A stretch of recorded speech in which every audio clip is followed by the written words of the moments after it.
자, 기말고사 전에 쌤하고 쌤 시험 범위 한번 찍어주도록 하겠어요. 쌤 시험 범위 같은 경우는 1에서 12번이고요. 쌤이 종이로 만들었는데, 요약식으로 만들었는데, 여기, 나머지 원래 저 학습지, 는 안 보셔도 되고요. 이것만 꼭 보고 여기서 종합된 내용이 분반하면서 공부적이지 않았던 내용까지 전부 다 종합이 되기 때문에 이것만 보세요. 알았죠? 중간고사 때, 1학기 때도 느꼈겠지만 여기서 시험 다 나옵니다, 여러분. 자, 쌤이 1번부터 10번까지 나오는데 문제를 9개 정도 항목으로 요약을 시켰어요. 그래서 집어줄 거니까 이 부분만 보면 됩니다. 자, 일단 동물의 면역 체계 해가지고 면역에 대해서 전반적인 거에 대해 시험 문제 냈는데, 면역은 당연히 어떤 복잡한 반응에서도 어떻게 된다? 어떤 어려운 반응이 오더라도 그 반응에 대해서 대처할 수가 있습니다. 면역이라는 것은 기본적으로 원칙적으로 이론적으로는 어떤 반응이 오더라도 대처할 수 있는 거고요. 그리고 병리 면역이 체액성 면역, 세포성 면역, 국소 면역, 그 다음에 능동 및 수동 면역인데, 일단 첫 번째 이 항목에서는 문제가 두 문제가 나옵니다. 두 문제가 나오고요. 대지 면역까지겠죠. 그래서 두 문제가 나옵니다. 전반적으로. 첫 번째 체액성 면역 같은 경우는, 자, 체액성 면역은 1차와 2차로 나눠지는데, 1차 같은 경우는 전반적으로 1차는 새로운 항원에 대한 최초 접촉하는 거겠죠. 최초 접촉하니까 어떻게 새로운 항체를 생산하는 면역 반응이 1차 면역 반응이라고 하시면 될 것 같아요. 두 번째, 이제 1차에서 좀 더 늦은 2차. 2차 어떻게? 왜? 뭐 때문에? 기억세포라는 것 때문에 1차 이후에 기억세포, 어떤 특이한, 여기서 받았던 정보를 특이한 정보를 저장했던 기억세포가 2차 세포 면역을 반응시키면서 부스터 반응이 일어납니다. 여기서 전반적으로 체엑스 면역에 대한 거고요. 그다음 세포소 면역. 세포소 면역 같은 경우는 문지기 역할이라고요. 일반적으로 이물질을 인식하고 파괴하는, 선제 공격하는 면역을 세포소 면역이라고요. 이거는 다양한 질병에서 어떤 것보다 체엑스 면역보다 중요하다. 저도 아마 쉬우면 될 것 같아요. 쌤이 학습지 이 정도만 쌤이 말해주는 것만 알면은 시험 문제 금방 풀 수 있습니다. 국소 면역은 좁은 면역이기 때문에, 좁은데 전신을 통해서 모든 부분을 면역 결과를 이용합니다. 모든 부분을 면역시킬 수 있는 거고요. 근데 모든 부분을 할 수 있지만 그 중에서 자기 부위가, 국소 면역도 A가 있고 B가 있고 C가 있겠죠. 자기가 해당되는 부위만 면역을 합니다. 이게 중점적인 거죠. 주로 다른 말로 점막 면역이라고 한다. 점막 면역이라고 한다. 주로 능동 및 수동 면역이 많이 배웠을 거예요. 대표적으로 예시로 능동, 수동이 있어. 능동 같은 경우는 능동도 항원에 노출되는 능동적으로 자기 스스로 면역되는 결과고, 자, 수동은 대표적인 거 있죠? 초유가 있죠. 초유는 수동 면역이에요. 초유고 수동 면역이다. 그것만 아시면 될 것 같아요. 이래서 여기까지 이제 면역에 대해서 한번 찍어줬고요. 이 정도만 아시면은 문제를 풀 수 있습니다, 여러분. 자, 두 문제 나온다고 했죠. 대지 면역이에요. 대지 면역은, 자, 일반적으로 모체 내에서 우리도 그냥 항체를 받아서 나오는데, 얘는 모체로부터 항체를 받지 못한다. 못하는 게 특징이에요. 그리고 왜? 이유는 태방 구조가 특이하기 때문에. 어떤 태방 구조다? 산재성 태방 구조다. 그래서 이러이러한 태방 구조라는 걸 아셔야 되겠고, 육모가 산재되어 있어서 무슨 산재성 태반이다. 그리고 자, 돼지는 항체 수술할 수 있나요? 못하죠. 못하는데, 자, 1개월까지는 못해요. 그러니까 전반적으로 바로 항체 생산할 수 있다.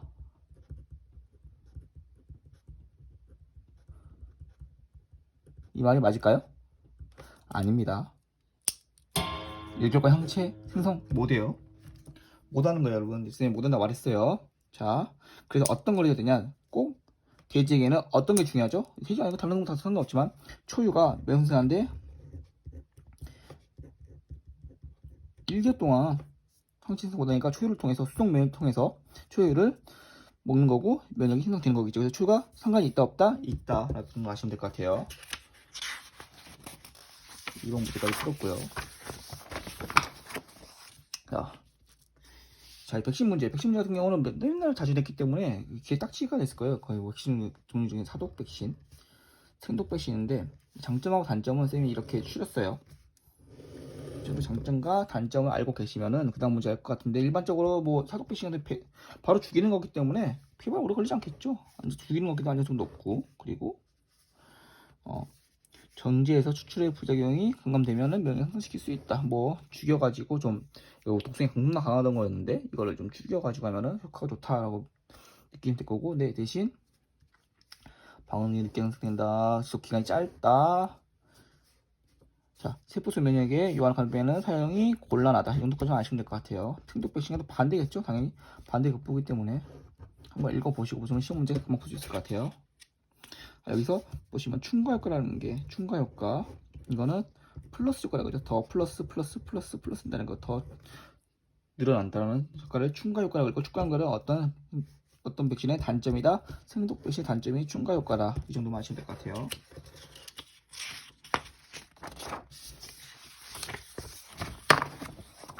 자, 이제는 뭐 네 번째 문제인데, 자, 우리가 주사 넣는 걸 배웠어요. 그런데 어떤 부위에 넣을 건데 굉장히 부위가 많았는데 쌤이 세 부분만 요약본에 넣었으면은 이 중에서만 나오겠죠. 뭐 경정맥, 심장, 이정맥인데, 경정맥 같은 경우는 성숙한 돼지에게 적합하지만 그거는 반대로 어린 돼지에게는 안 되겠죠. 그리고 비전문가 하면 된다? 안 된다. 왜? 찾기 어렵기 경이기 때문에. 경이죠. 얇아요, 되게 얇고 작기 때문에 전문가가 해야 되고요. 심장 같은 경우는, 자, 심장 칼찌르면 죽죠, 바로. 당연하니까 어떤 경우에만 특별히 폐사와 안락사의 경우에만 해당이 된다. 그래서 특별한 경우에만 실시하고요. 근데 우리 피가 한번 이렇게 도는 데가 심장이죠. 그래서 대량의 혈액을 어떻게 해서 체열할 수 있다 정도 아시면 될 것 같아요. 이정맥 같은 경우는 반대급부로 이거는 소량이죠. 이 정도까지만 아시면은 다음 문제 풀 수 있을 것 같아요. 자, 첫 번째 문제예요. 백신의 효과를 높이기 위한 방법에서 굉장히 많았었는데 쌤이 좀 줄였어요. 5가지 정도로. 이 정도면 될 것 같고, 일단은 백신 효과를 높이기 위해서는 연구를 하려는 모돈이 전부 다 이 형태가 일정하게 유지됐죠. 엄마들이 다 일정하게 유지시켜야지 연구가 일정하게 할 거니까요. 연구의 일정성.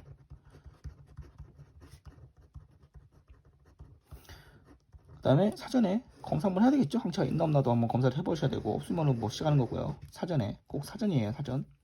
그 다음에 한꺼번에 뺐다가 한꺼번에 하는 오라고 상체 당연히 정립해야 될 거고, 그 다음에 여기서 문제, 여기 가장 중요하죠. 백신 접종에 사용하는 주사 지금 자주 교환하는데, 우리가 원칙은 뭐죠? 원칙은 1두 1침이에요. 원칙 1두 1침인데 쌤이 현실은 동방단이라고 했죠. 그럼 반대로 생각해서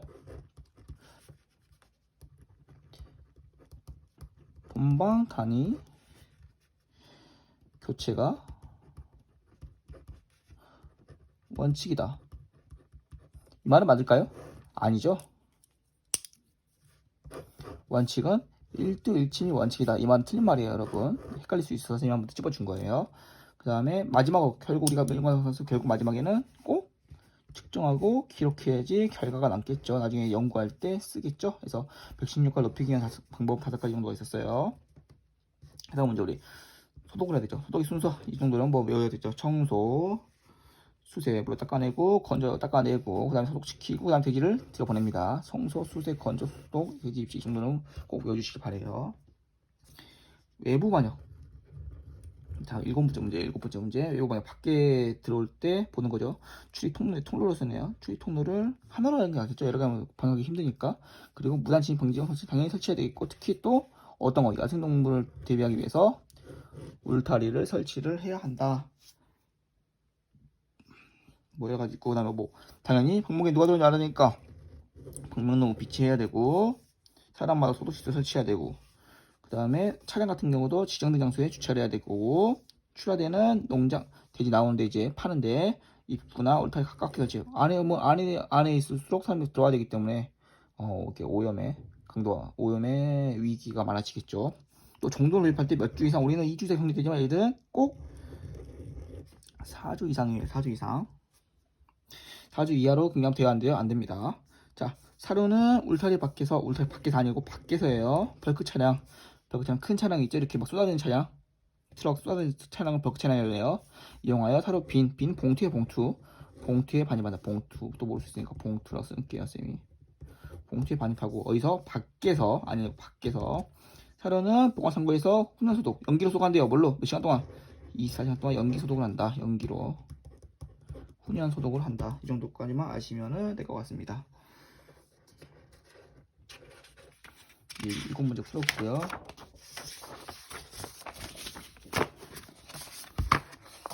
자, 8번째 문제. 이번 외부에서 내부 배워야겠죠.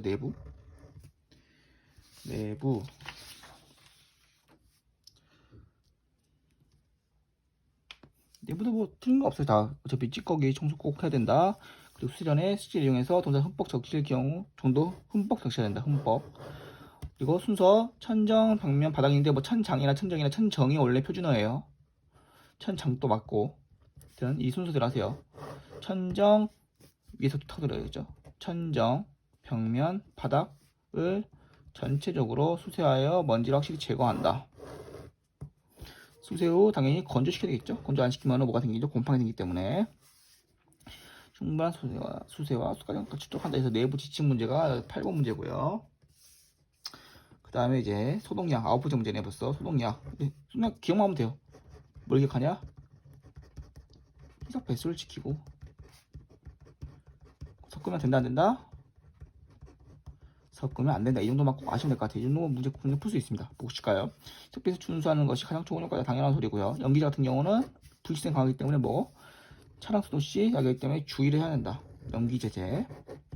그리고 겨울에는 얼지 않도록 보관이 중요하고요. 자, 혼합화할 경우 성분이나 성분이 증가됐거나 잘못된 생각이 있으니까 이게 옳다 안다, 옳지 않다는 거겠죠. 글루타알데히드 성분 같은 경우는 같이 직접 뿌리면 된다 안 된다? 죽습니다. 안 됩니다. 피부병 씁니다. 직접 뿌리지 않는다. 마지막 문제 백신 초청법이에요. 백신 어떻게 접종하는데 네 가지 방법이 있었어요. 우리가 지금 자 피하가 있었고요. 근육, 피내, 구강 있었는데 피 같은 경우는 이렇게 주사를 45도로 꼽습니다. 근데 거의 사용하지 않는다. 왜? 피하니까 뭐 얇게 쏘는 거예요. 얇게 쏘면 피부 껍데기에다가 집어넣자 돼야 안 돼요? 소용없겠죠. 피접종은 거의 사용하지 않는다. 그리고 45도 꽂는다. 근육은 깊숙한 데 있기 때문에 어떻게 90도로 꽂는다. 그리고 대부분 백신을 우리 다 근육 백신 하죠. 근육 접종하고요. 피 같은 경우 45도에서 약간 더 길게 15도로 들어가는데 별 내용이 없고요. 자, 구강 접종 입에다 먹는 거죠. 특히 우리가 주사 같은 경우 소장에다 집어 꽂을 수 있나요? 못 꽂죠. 구강 같은 경우는 어떤 게 소장, 이런 장, 내장기관 등에 쓸 때 국소 면역을 씁니다. 여러분 이 정도까지만 아시면은 제 1번부터 10번까지 문제는 원활하게 풀 수 있으니까 꼭 학습지 2번 거 보시고 쌤 설명만 들으신 걸로만 푸시면 됩니다. 여러분 알겠죠? 쌤이 뭐 이야기 중복되거나 다른 뭐 A반 B반 이렇게 혼합득 같은 건 아예 뺐어요. 시험 문제 이것만 공부하시면 1번부터 10번까지 풀 수 있습니다. 여러분 네, 공부 열심히 하세요.